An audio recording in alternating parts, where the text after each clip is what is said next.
When a broken stallion appears on her farm, reclusive horse rescuer Callie Brooks has no idea he belongs to powerful rancher Grayson Hale, or that his arrival will uncover a web of secrets, danger, and a love neither saw coming.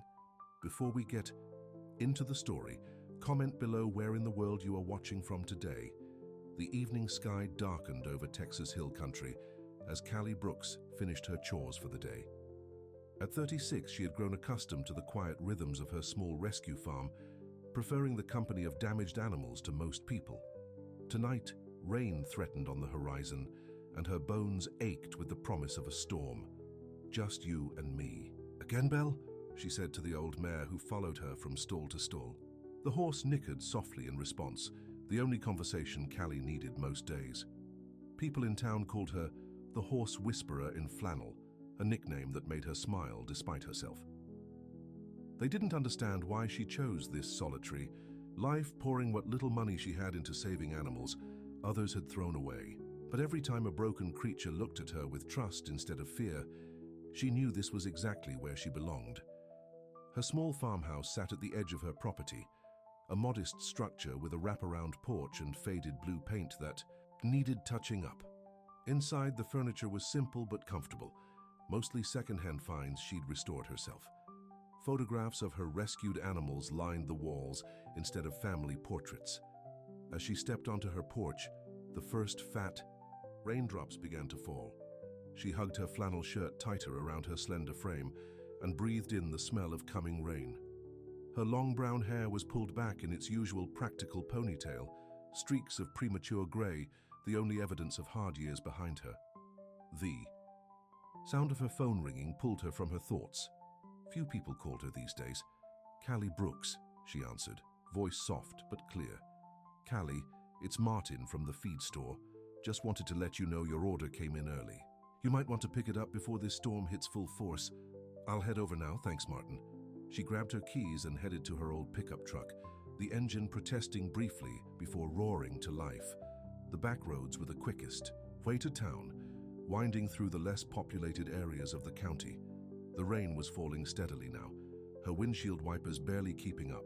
As she rounded a curve near the old Thompson property, something caught her eye, a dark shape near the rusted gate that marked the boundary line. Callie slowed the truck, squinting through the rain. Her heart jumped when she realized what she was seeing, a horse tied to the gatepost and left in the storm. "What in heaven's name?" she whispered, pulling over immediately. The animal was magnificent despite its condition, a black stallion with wild eyes that reflected terror in the beam of her headlights. As she approached slowly, she could see he was half-starved, his ribs visible beneath his rain-slicked coat. Worse were the scars that marked his body, telling a story of cruelty that made her stomach turn. "Hey there," she said softly, keeping her movements slow and predictable. "What happened to you, beautiful?" The stallion reared back, pulling against the rope that held him to the post. In his eyes, Callie saw the same fear she'd witnessed in so many abused animals, and something else that broke her heart. The last flicker of spirit in a creature that hadn't quite given up. It took almost an hour of patient coaxing in the pouring rain before the stallion would let her close enough to untie him. By then, Callie was soaked to the skin, her clothes clinging to her body, but she didn't care. All that mattered was getting this animal to safety. When she finally managed to load him into her trailer, she checked for any identification, a microchip, a brand, anything that might tell her where he came from. There was nothing. "Looks like it's just you and me now," she said, stroking his neck gently when he allowed it. "I think I'll call you Shadow." Back at her farm, she settled the stallion in her largest stall, offering fresh water and a small amount of feed. She knew better than to overwhelm a starved horse with too much food too quickly. "We'll take it slow," she promised him. "No one's going to hurt you here."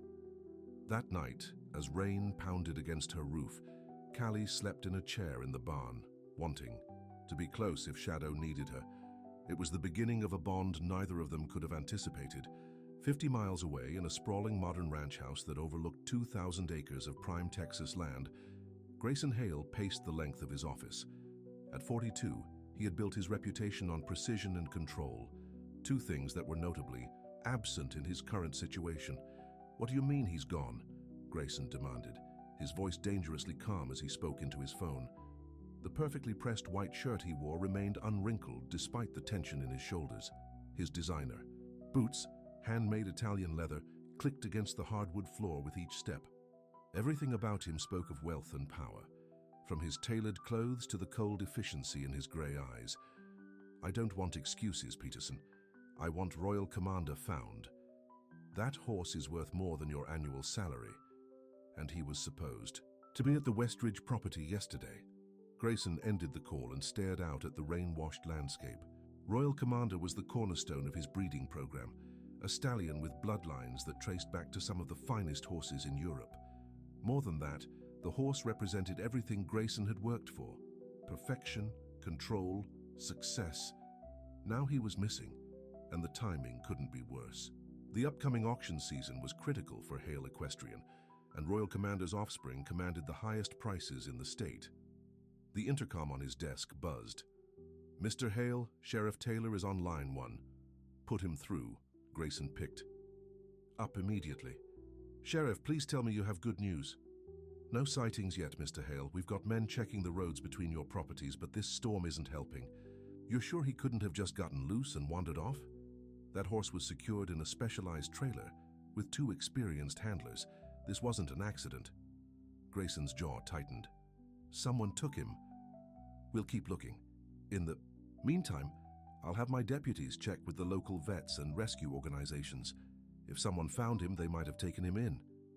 After hanging up, Grayson stared at the photograph on his desk, himself standing proudly beside Royal Commander after winning the prestigious Lone Star Classic. The stallion's coal-black coat gleamed in the sunlight, his head held high with natural dignity.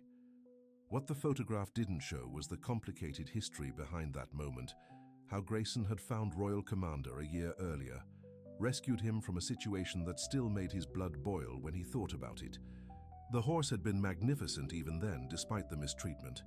Grayson had paid 3 times the asking price just to get him away from his former owner, then spent months working with the best trainers to help the stallion recover. Just when Royal Commander had begun to truly thrive, the accident happened. His hands clenched at the memory. His younger brother Ethan had been exercising the horse when something spooked them both. Ethan was thrown, suffered a fatal head injury. Though the investigators ruled it a tragic accident, Grayson couldn't help feeling responsible. After Ethan's death, something in Grayson had closed off. He buried himself in work, expanded his breeding program, and pushed everyone away, including the few friends he had. Royal Commander became both a painful reminder of loss and a symbol of what could still be saved, and now the horse was gone too. The door to his office opened, and his assistant, Linda, entered with a stack of papers. "The sheriff's office sent over the report forms for the missing horse," she said, placing them on his desk.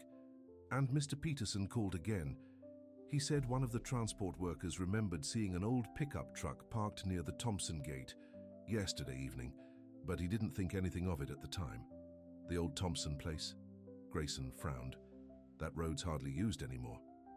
"He said the truck looked like it belonged to that woman who runs the rescue farm nearby. Callie something." "Brooks," Grayson supplied automatically. He'd heard of her. The local horse whisperer who took in broken-down animals no one else wanted. He'd even donated to her fundraiser last year, though he'd never met her personally. Something clicked in his mind.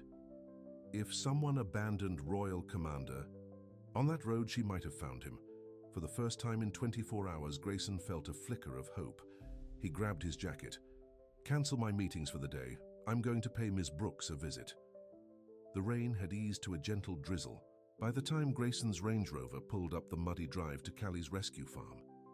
What he saw did little to impress him.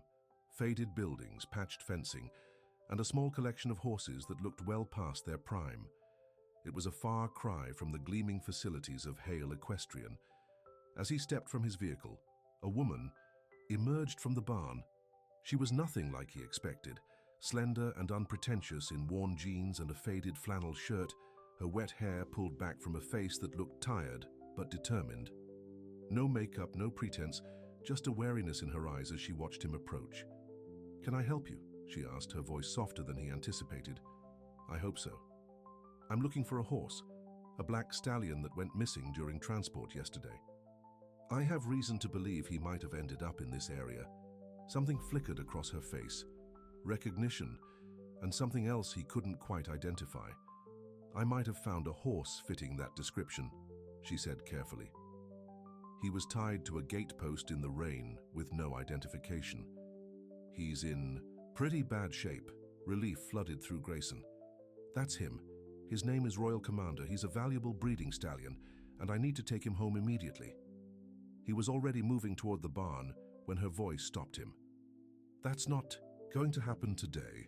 Grayson turned slowly, certain he had misheard. Excuse me. Callie crossed her arms, standing her ground despite the fact that he towered over her. That horse, Shadow as I've been calling him, is traumatized and half-starved. He's been abused, Mr. Hale. Grayson Hale. He said it like it should mean something to her. Well, Mr. Hale, I don't know how your horse ended up tied to that gate, but he's terrified. And he's afraid of men, which tells me everything I need to know. Grayson felt heat rise in his face. Are you suggesting I abuse my own horse? I'm suggesting that horse isn't going anywhere until he's stable and I know he'll be safe. You can't just haul him out of here like he's luggage. For a moment, they stood facing each other in silent confrontation. The wealthy rancher used to instant compliance and the quiet rescuer who wouldn't back down when an animal's welfare was at stake.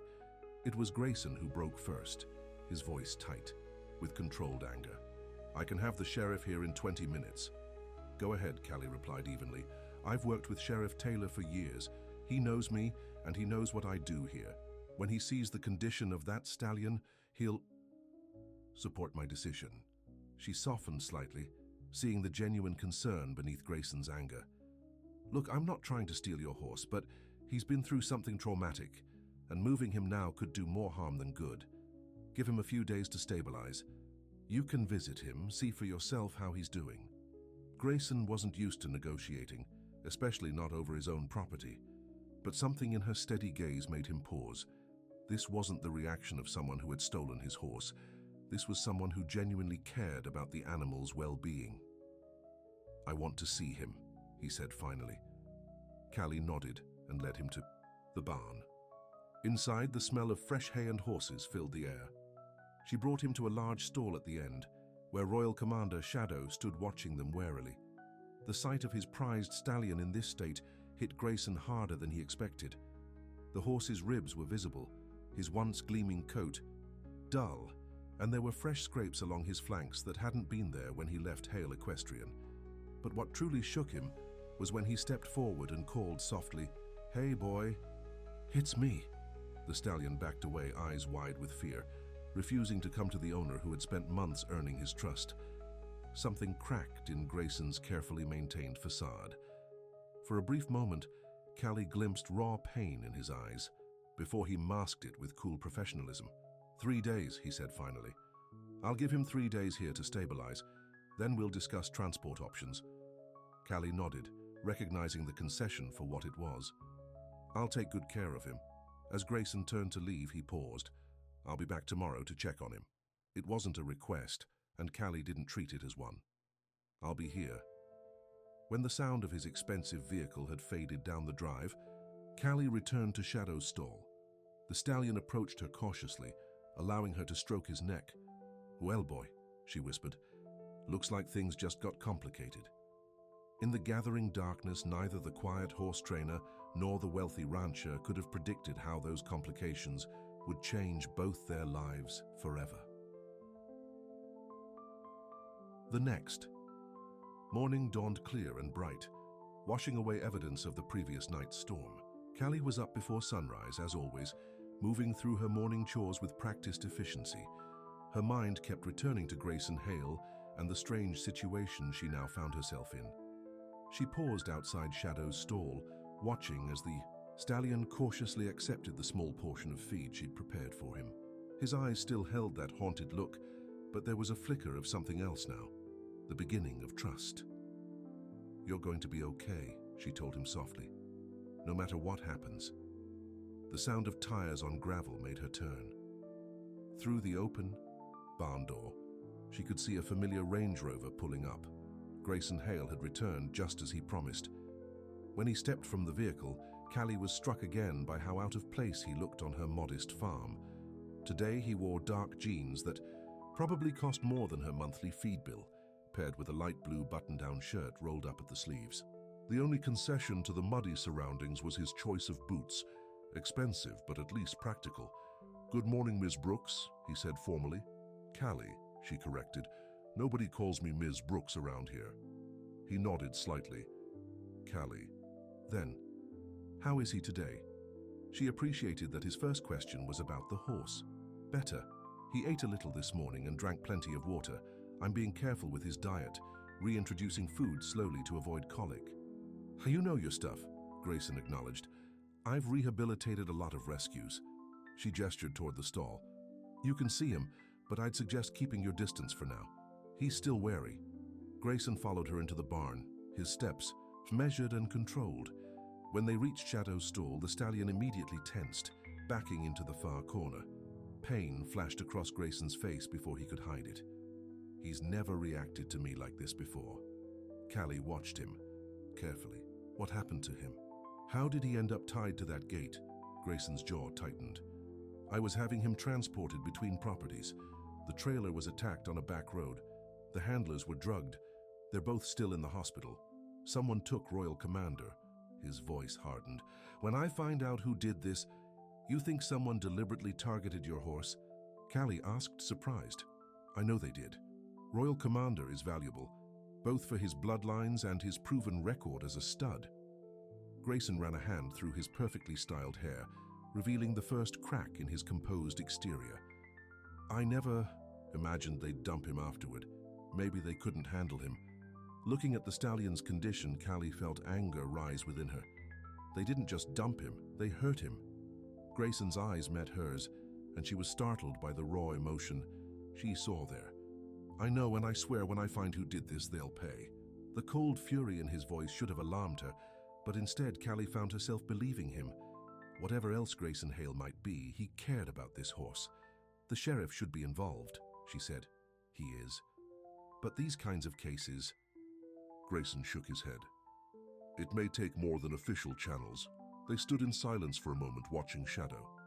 The stallion had relaxed slightly now that Grayson wasn't moving toward him, but his eyes remained fixed on the man with unmistakable wariness. "He needs time," Callie said gently. "Whatever happened traumatized him." "Time isn't a luxury in my business," Grayson replied. But something in his voice had softened. "Still, 3 days was our agreement. I'll honor that." He turned to her suddenly. "I'd like to compensate you for his care." "That's not necessary," Callie started, but Grayson cut her off. "I insist." "Name." "Your fee." She straightened her shoulders. "I don't charge fees, Mr. Hale. This is a rescue, not a business. And how does a rescue stay afloat without income?" he asked with the pragmatism of someone who understood bottom lines. Callie gestured around the modest barn. "Donations, fundraisers, my own savings. It's not easy, but we manage." Grayson looked around, seeing the farm with new eyes, the carefully patched roof, the mended fences, the clean but worn equipment. Everything spoke of care without resources. "If you won't accept payment," he said finally, "at least let me help while I'm here. Those fence posts near the west pasture look like they could use reinforcement." His offer surprised her.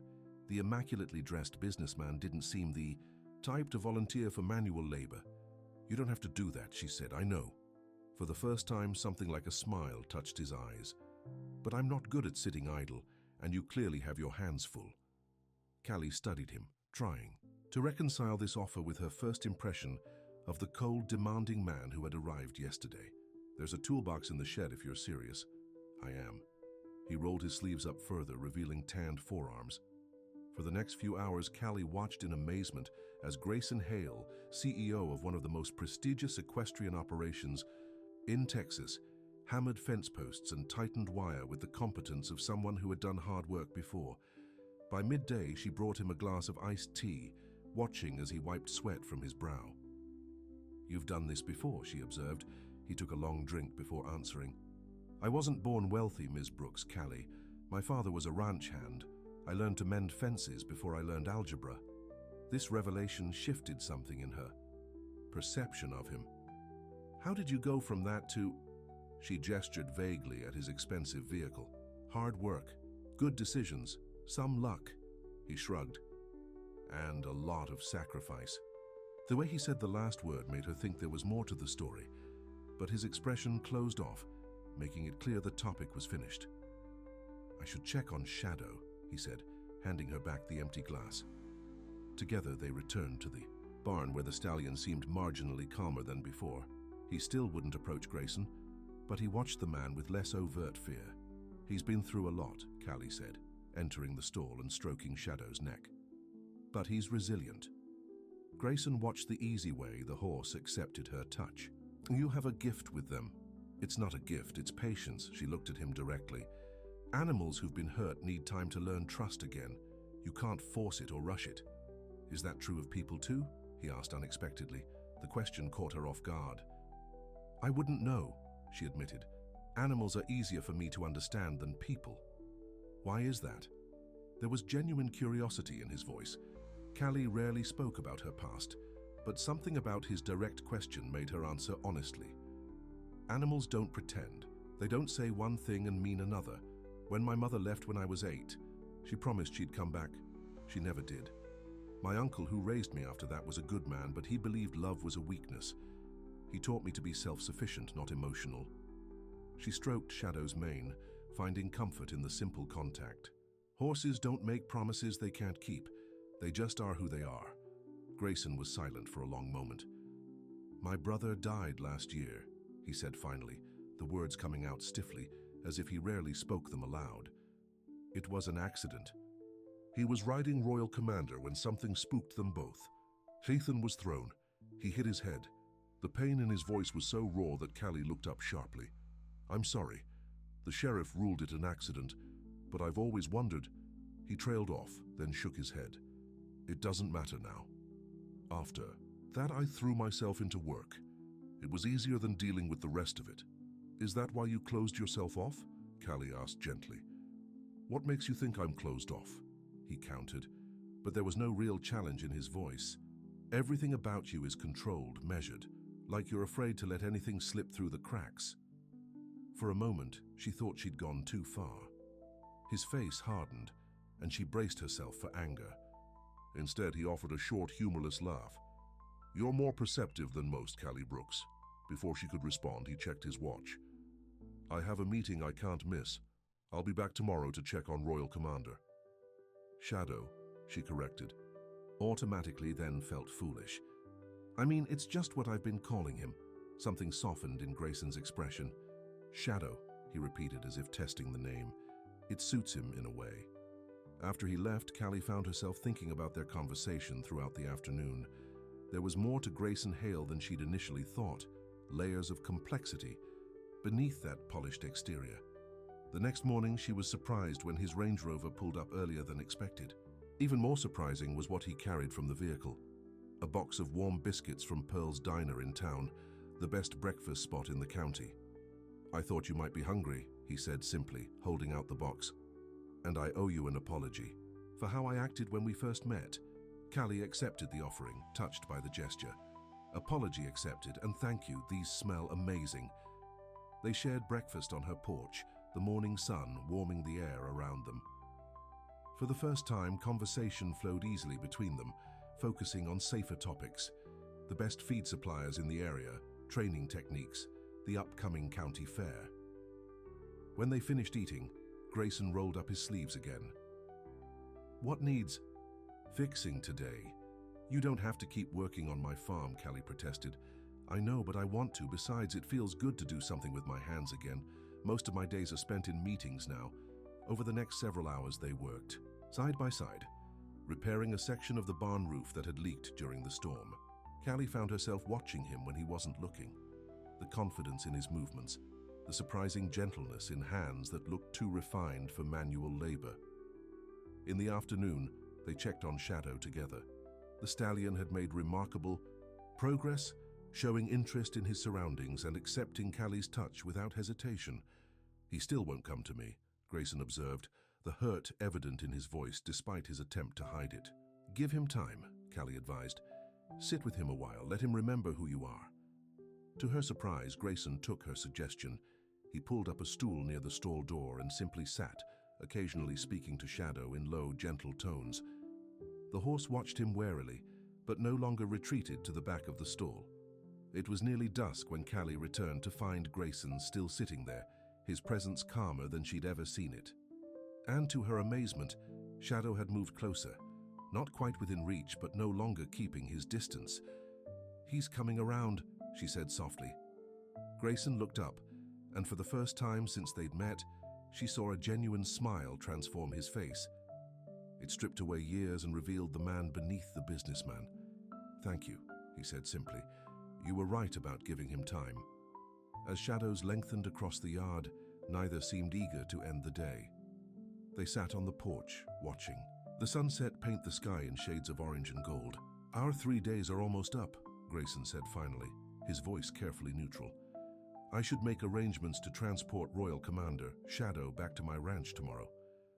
Callie felt an unexpected tightness in her chest at the thought. "He's not ready for transport yet.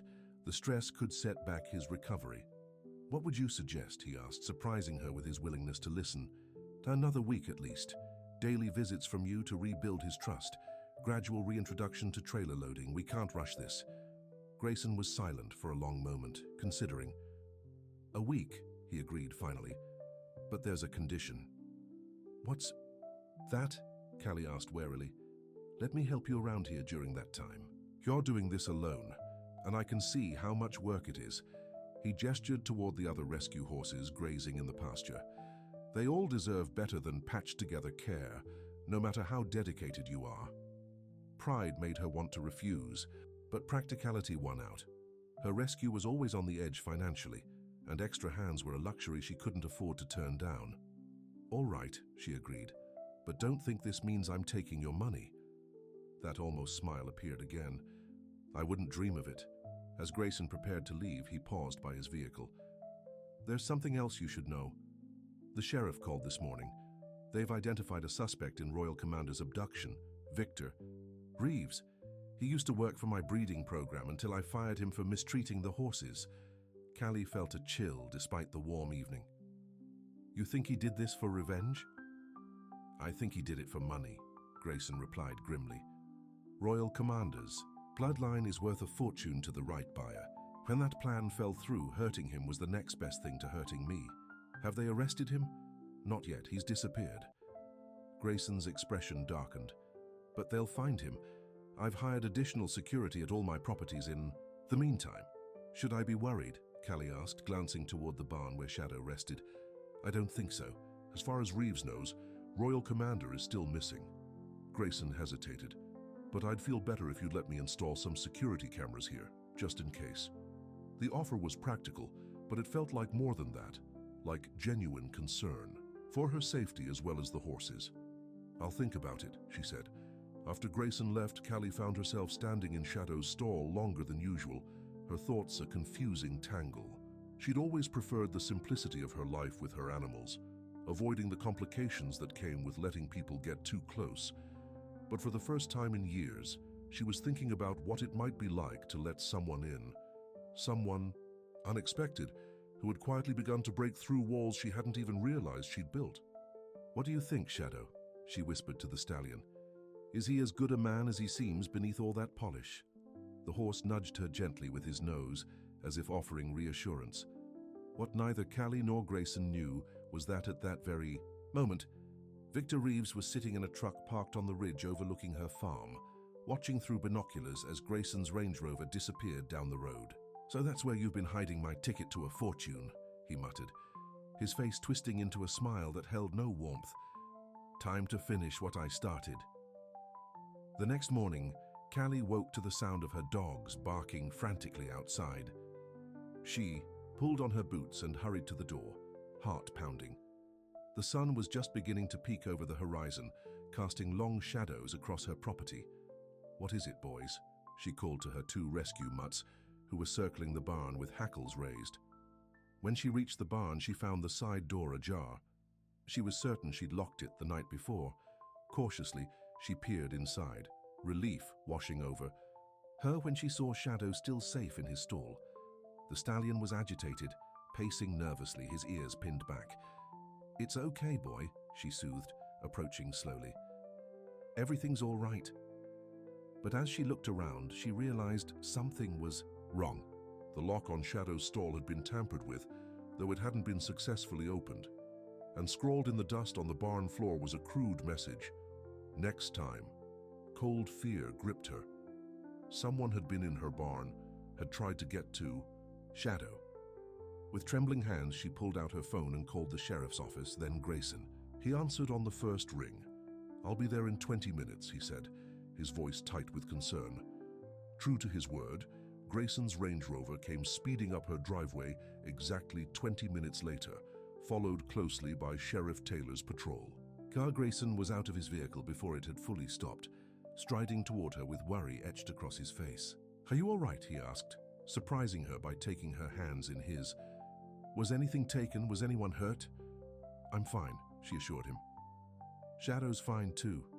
They didn't manage to get his stall open." The sheriff joined them, notebook in hand. "Show me what happened, Callie." Inside the barn, they examined the tampered lock and the message on the floor. Sheriff Taylor's expression was grave as he took photographs and notes. "This has Reeves written all over it," Grayson said, his voice cold with anger. "He's taunting us." "I'm inclined to agree," the sheriff replied. "We've got an APB out for him, but so far, he's managed to stay off the radar." "He won't get far," Grayson promised.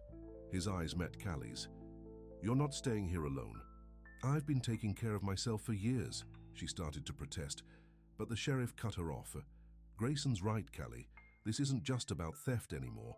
Reeves has escalated to breaking and entering, and that message is a clear threat.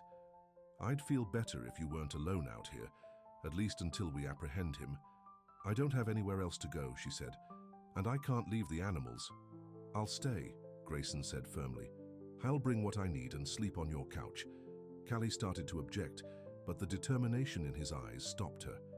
Despite her independent nature, the thought of having him there brought unexpected comfort. "Just for a few days," she conceded, "until they catch this Reeves character." Sheriff Taylor nodded approvingly. "I'll have a deputy drive by several times during the night as well. And Callie, I'd recommend you accept Grayson's offer about those security cameras."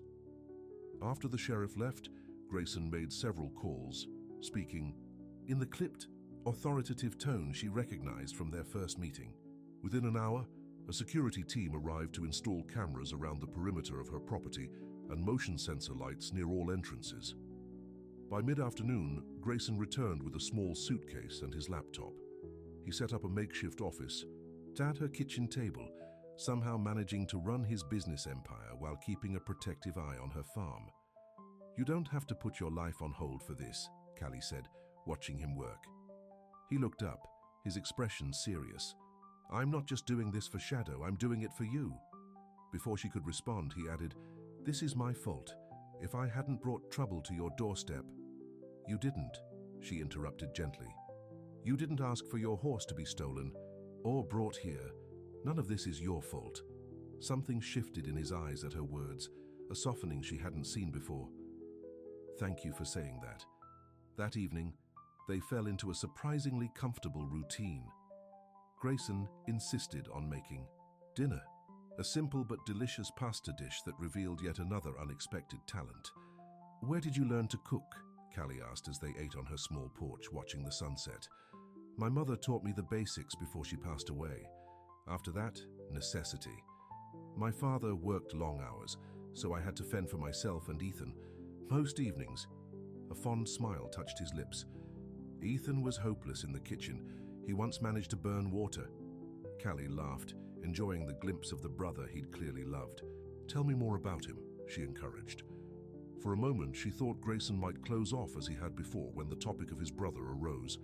Instead, he took a deep breath and began to share stories.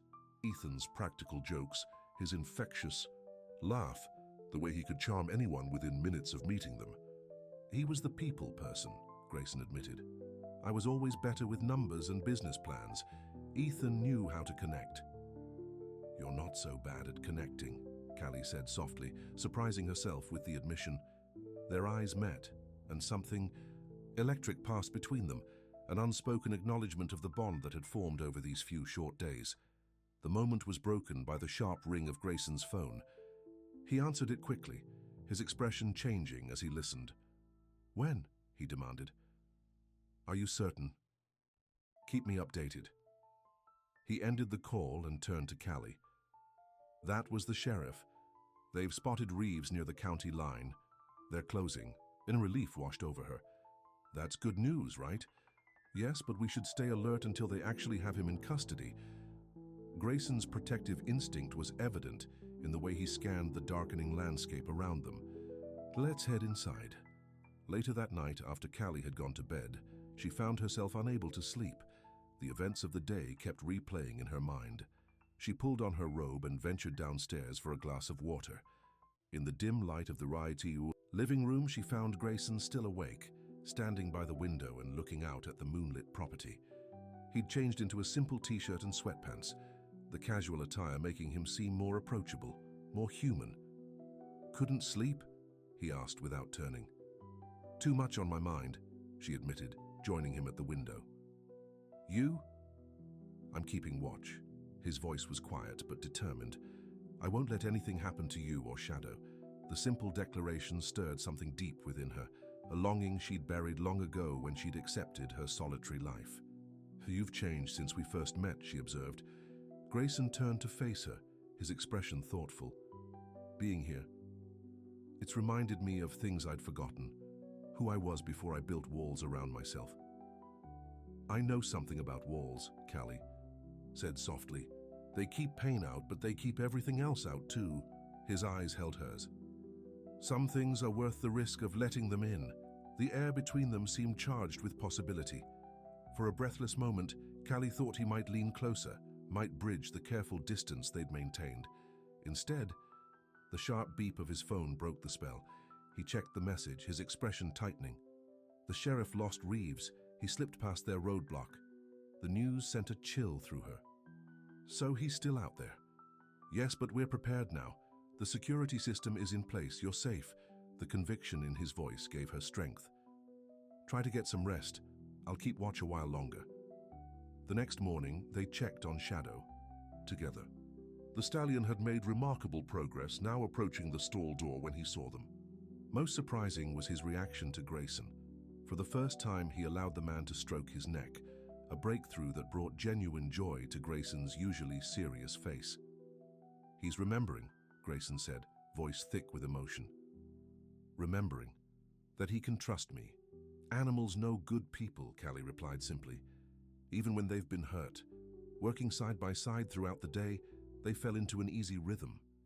Grayson no longer seemed like an intruder in her world, but a natural part of it.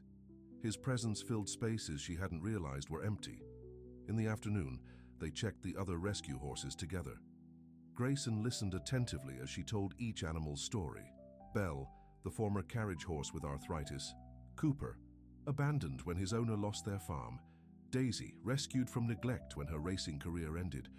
"You've given them all second chances," Grayson observed. "A new life when they thought they had nothing left." "Everyone deserves that," she said, simply. "A chance to heal, to start over. Even people like me?" he asked quietly. Callie looked at him thoughtfully. "What makes you think you need a second chance?" "After Ethan died, I buried myself in work, pushed everyone away, became exactly the kind of cold businessman people expect." His voice held regret. "I didn't mean to, but it was easier than feeling the loss."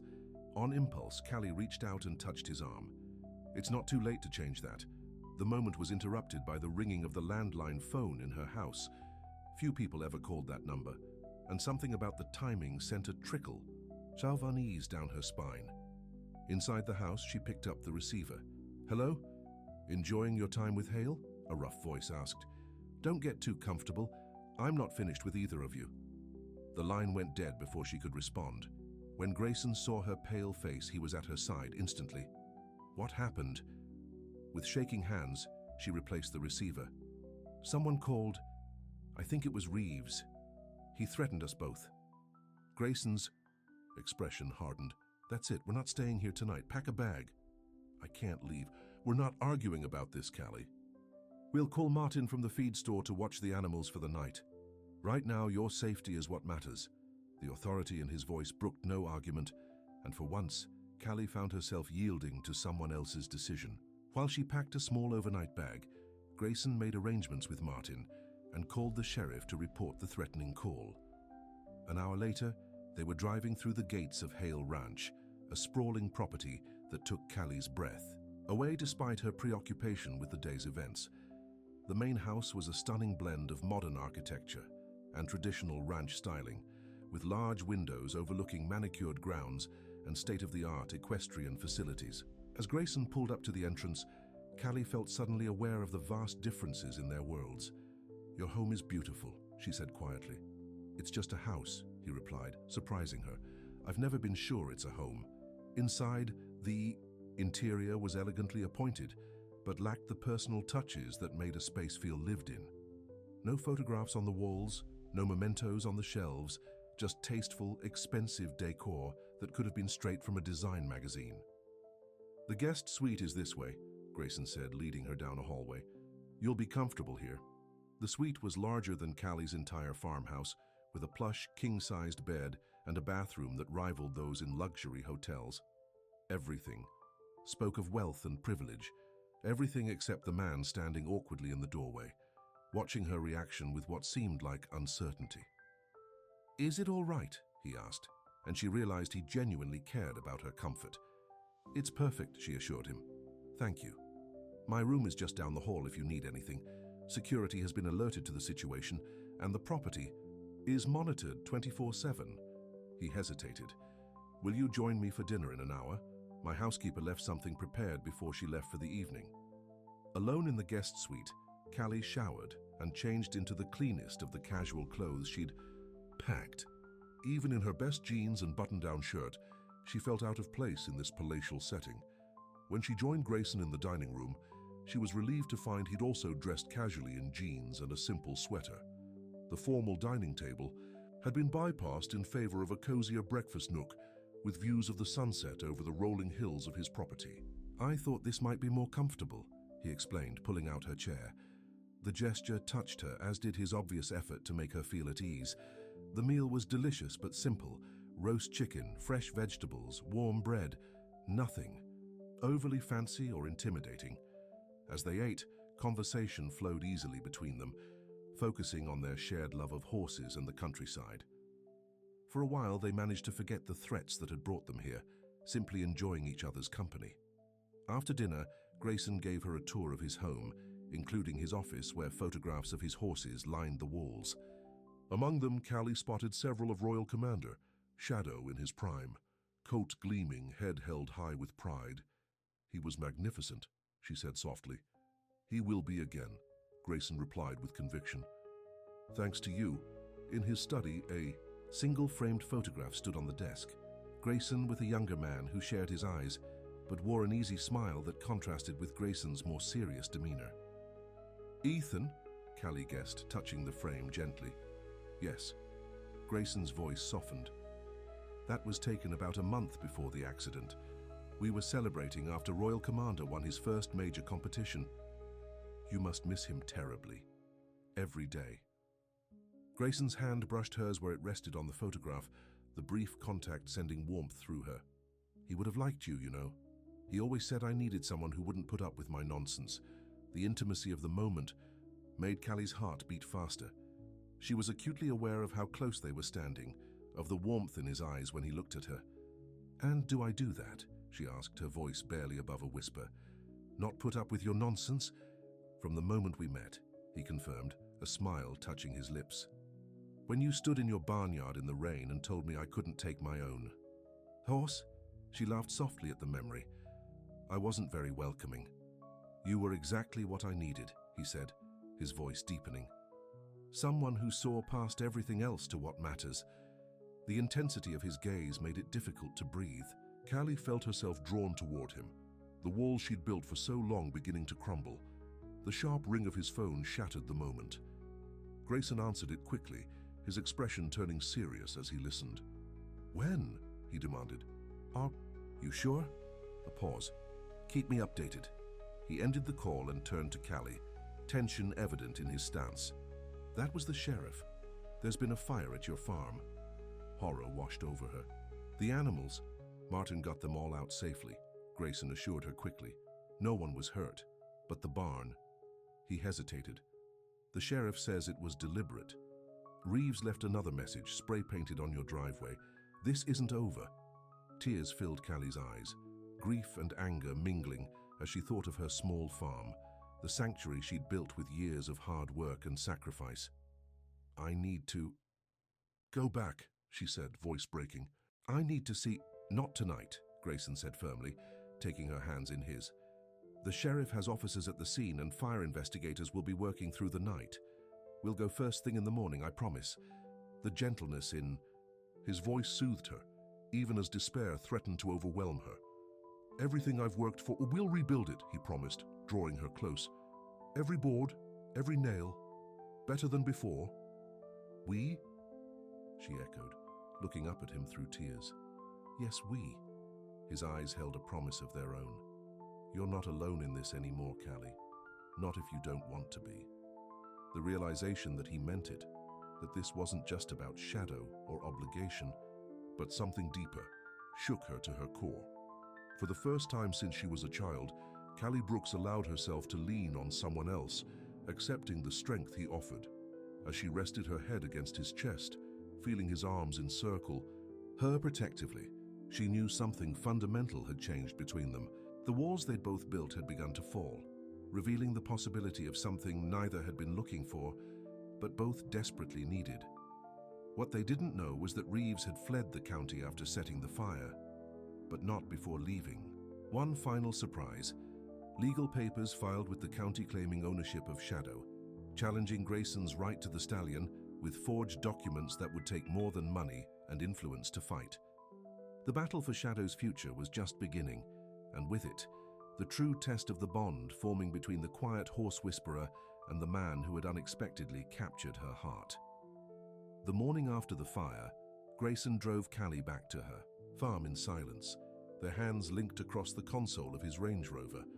As they turned onto her property, Callie gasped at the sight that greeted them. The once sturdy barn was now a blackened skeleton, smoke still rising from the charred remains. The acrid smell of burnt wood hung heavy in the air. Martin from the feed store approached as they parked, his weathered face lined with concern. "The animals are safe, Callie. I got them out in time and moved them to the south pasture where the smoke's not so bad." "Thank you," she said, her voice thick with emotion. "I don't know how to repay you." "No need for that," Martin assured her. "This community takes care of its own." Sheriff Taylor joined them, notepad in hand. Fire Marshal confirmed it was arson. Reeves didn't even try to hide it. Left a gas can with his prints right in your driveway alongside that message. "Have you found him?" Grayson asked, his arm protective around Callie's shoulders. "Not yet, but we've got roadblocks up across the county and his description has been circulated to every law enforcement agency in the state." The sheriff hesitated. "There's something else you both need to know." Reeves filed papers with the county clerk yesterday, claiming ownership of the Stallion. "What?" Grayson's face hardened. "That's absurd. I have all the documentation proving Royal Commander is mine."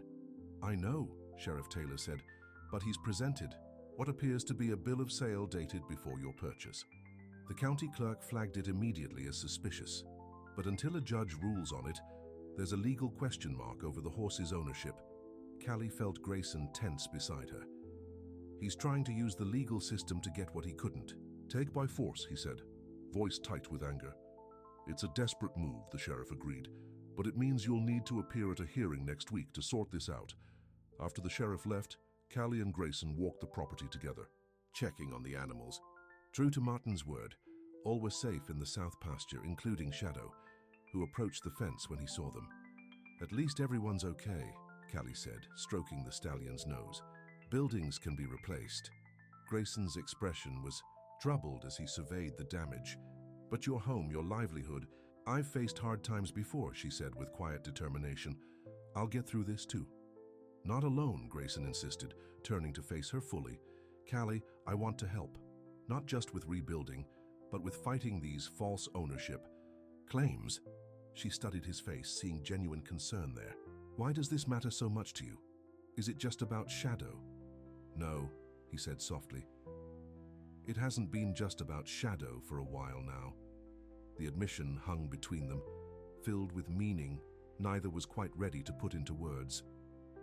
Instead, Grayson returned to practical matters.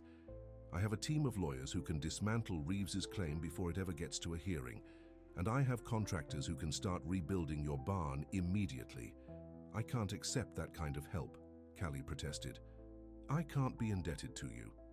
It's not about debt, he said firmly. It's about doing what's right. Reeves targeted you because of me, because of my horse. Let me make this right. Before she could respond, Martin approached again. Callie, there's a call for you at my truck. Linda from the bank. With a sense of dread, Callie took the call on Martin's cell phone. The conversation was brief but devastating. The insurance wouldn't cover the full cost of rebuilding, and without the barn, the bank was questioning the viability of her rescue operation. The loan she'd taken out to expand the rescue 3 years ago was now at risk of being called in. When she returned to Grayson, he could read the bad news on her face. The bank, he guessed. She nodded, fighting back tears. They're worried about my loan. Without proper facilities, I might lose everything, not just the barn but the whole farm. Anger flashed in Grayson's eyes. They can't do that. Not when this wasn't your fault. They can, she said simply. Business is business. I've always operated on the edge financially. This might be the push that sends me over. Let me talk to them, Grayson offered. I have relationships with every bank in the county. And say what? Callie asked, a hint of her old independence returning. That you'll bail me out? I told you, I won't be your charity case. Instead of being offended, Grayson's expression softened. I admire your pride, Callie. It's part of what makes you who you are, but sometimes accepting help isn't weakness, it's strength. His words penetrated the walls she'd built over years of self-reliance. For the first time, she considered that perhaps independence didn't have to mean isolation.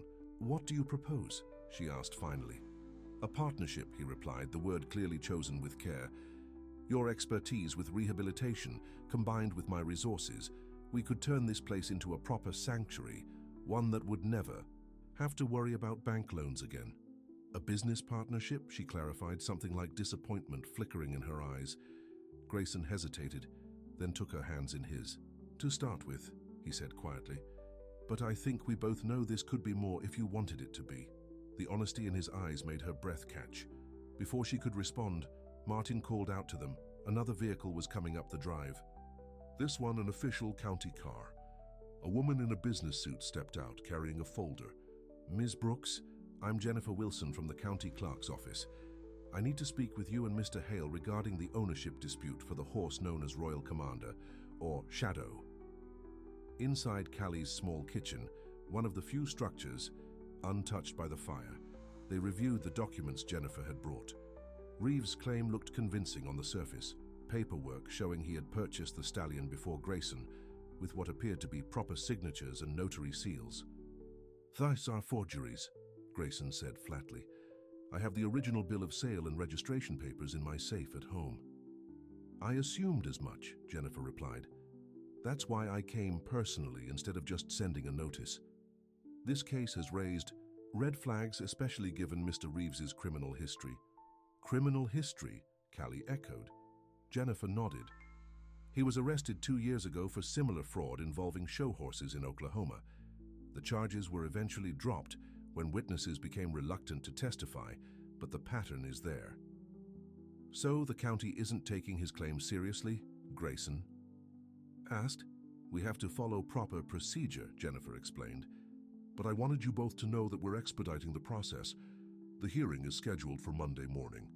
If you can bring your documentation, Mr. Hale, I believe this can be resolved quickly. After Jennifer left, Grayson made several calls. First, to his lawyers, then to contractors about the barn rebuilding, and finally to the president of Callie's bank, a conversation that ended with assurances that her loan would not be affected by the fire.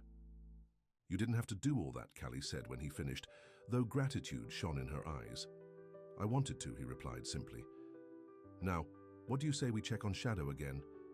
He seemed unsettled earlier. At the pasture fence, they found the stallion pacing nervously, his behavior a stark contrast to the relative calm he'd shown in recent days. He senses the tension, Callie explained, approaching slowly. Animals pick up on our emotions, and there's been nothing but stress around here today. As she spoke soothingly to Shadow, Grayson watched her with undisguised admiration. You have a gift, he said, the way you connect with them, understand what they need.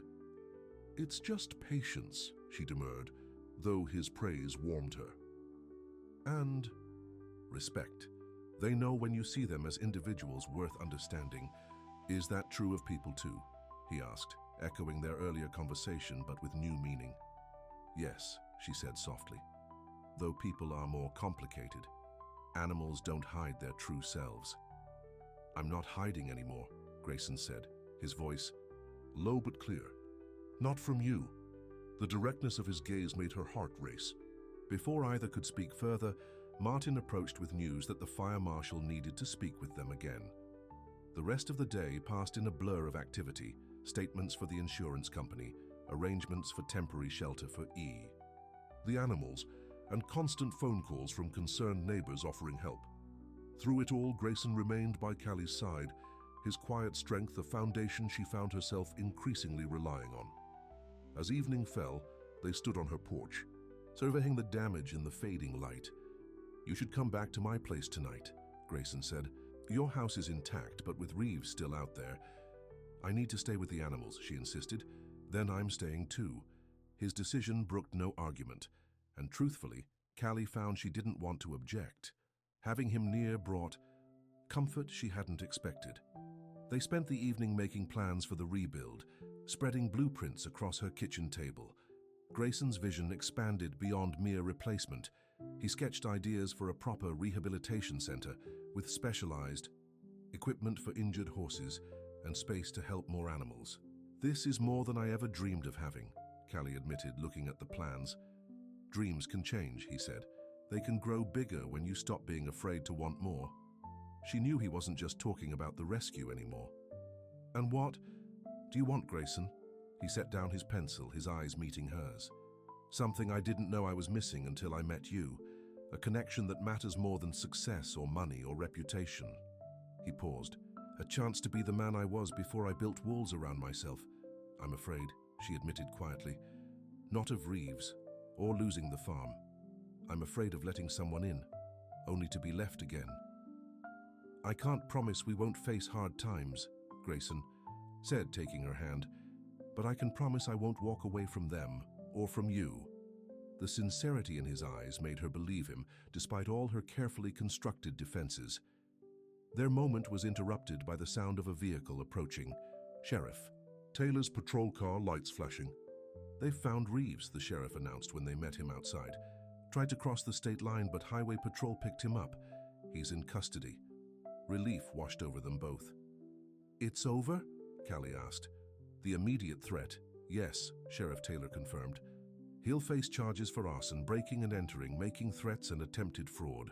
With his prior record, he's looking at serious time. The news should have brought complete relief, but Callie still felt unsettled. The hearing on Monday will be a formality now, Grayson assured her. With Reeves in custody and my documentation, the ownership issue will be cleared up quickly. That night, despite Reeves's capture, Grayson still insisted on staying. They sat together on her porch swing, watching stars appear in the clear Texas sky. When I was little, Callie said softly, before my mother left, she used to tell me that stars were windows into heaven where angels watched over us. I stopped believing that when she walked away, stopped believing anyone was watching out for me. Grayson's arm tightened around her shoulders. I can't speak for angels, but I'm watching out for you now, if you'll let me. She turned to face him, finally allowing herself to acknowledge what had been growing between them. I think I'd like that. The kiss that followed was gentle but filled with promise, a beginning rather than an ending. Monday morning found them at the county courthouse, surrounded by Grayson's legal team. The hearing was brief, with the judge quickly dismissing Reeves's claim once Grayson presented his documentation. Shadow, officially royal commander in the court records, was declared legally his without question. As they left the courtroom, Callie felt a strange mix of emotions. Relief that the ordeal was over, but also uncertainty about what came next. Would Grayson take Shadow home now? Would their brief connection fade once the crisis had passed? Her fears were put to rest when Grayson took her hand on the courthouse steps. "There's something I need to ask you," he said, his usual confidence tempered with vulnerability. "I've been thinking about what you said, about Shadow needing time to heal, to learn trust again." "Yes?" she prompted when he paused.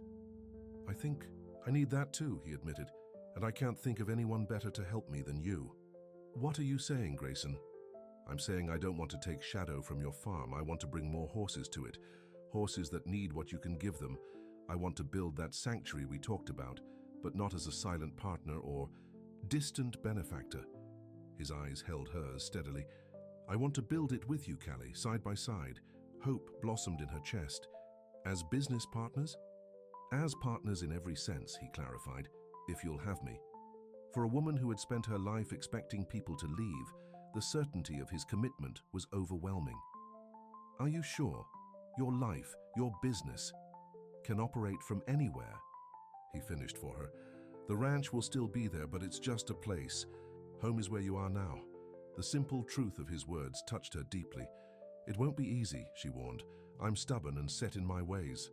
And I can be controlling and workaholic," he countered with a smile. "We'll figure it out together." As they sealed their agreement with a kiss, neither noticed the small crowd of courthouse employees watching from the windows, smiling at the unlikely couple who had found each other against all odds. 2 months later, Callie stood in the center of her property, hardly recognizing it. Where once a modest barn had stood, now rose a state-of-the-art equine rehabilitation center. The pastures had been expanded, the fencing replaced, and a new riding arena built for therapy sessions with rescued horses.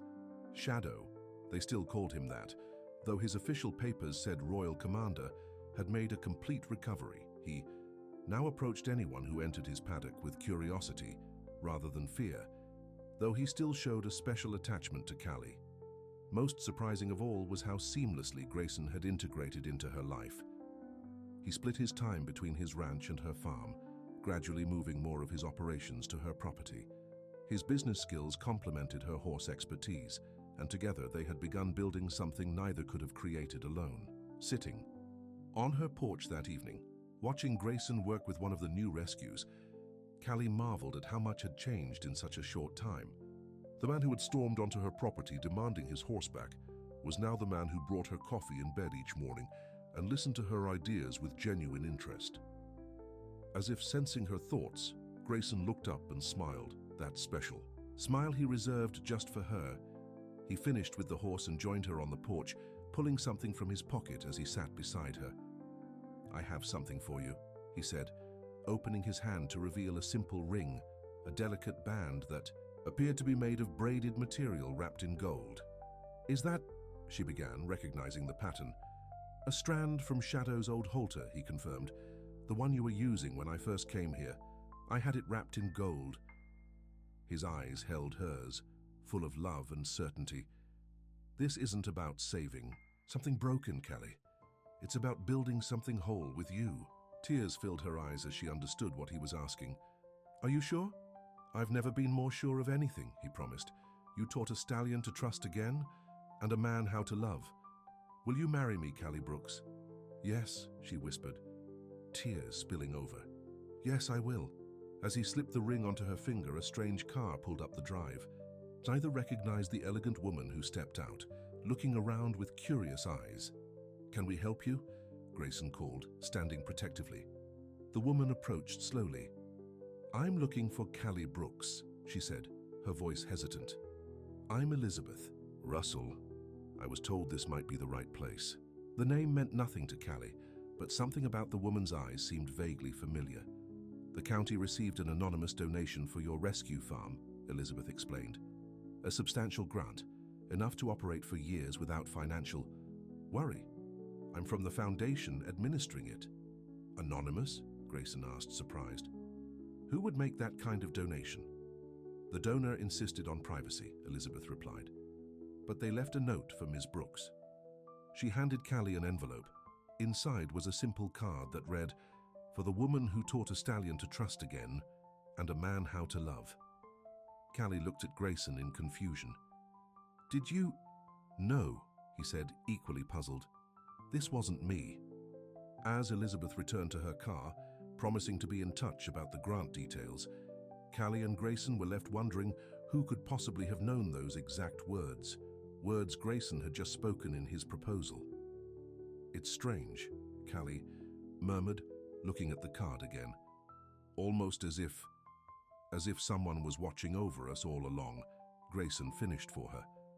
That night, as they stood together under a sky filled with stars, Callie thought of her mother's words from long ago, about stars being windows where angels watched.